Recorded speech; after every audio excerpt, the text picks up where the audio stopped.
Allu అర్జున్‌తో cinema అంటే ప్రతిసారి star directors రంగంలోకి దిగాల్సిన పని లేదు. లేదా బన్నీ ప్రతిసారి స్టార్ డైరెక్టర్స్‌కు డేట్స్ ఇస్తాడని కాదు.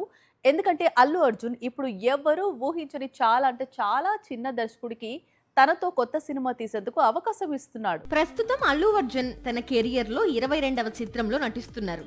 అదే రాకా. తమిళ దర్శకుడు అట్లీ తెరకెక్కిస్తున్న సంగతి తెలిసిందే. విడుదల ఎప్పుడు అనేది క్లారిటీ రావాల్సి ఉంది. ఆ తర్వాత 23వ చిత్రాన్ని మరో తమిళ దర్శకుడు లోకేష్ కనగరాజ్ తెరకెక్కిస్తున్నాడు అనేది కూడా తెలిసింది. రాకా రిలీజ్ ఎప్పుడు అనేది తెలియదు. లోకేష్ కనగరాజ్ మూవీ సెట్స్ పైకి వెళ్లలేదు. కానీ ఇంతలోనే బన్నీ కెరియర్ లో 24వ చిత్రం లాక్ అయింది. మలయాళ దర్శకుడు బేసిల్ జోసెఫ్ తో ఎప్పటి నుంచో ప్రచారంలో ఉన్న ప్రాజెక్ట్ లాక్ అయినట్లే కనిపిస్తోంది. ఎందుకంటే బేసిల్ ఇటీవలే ఐకాన్ పేరుతో ఉన్న క్యాప్ ను షేర్ చేసి ప్రాజెక్ట్ ను అఫీషియల్ చేసేశాడు. బేసిల్ జోసెఫ్ 2021లో మిన్నల్ మురళి అనే చిత్రాన్ని తెరకెక్కించాడు. మళ్ళీ ఆ తరువాత డైరెక్షన్ జోలికి వెళ్లలేదు. కానీ 5 ఏళ్ల తరువాత ఇప్పుడు అల్లు అర్జున్ డైరెక్ట్ చేసే అవకాశం అందుకుంటున్నాడు.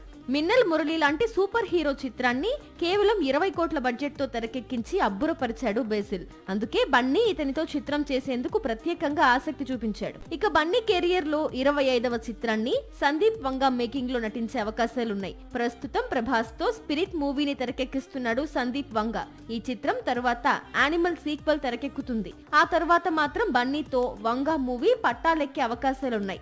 ఇప్పుడు చెప్పుకున్న ప్రాజెక్టులతో పాటు పుష్ప 3లో అల్లు అర్జున్ నటించాల్సి ఉంది.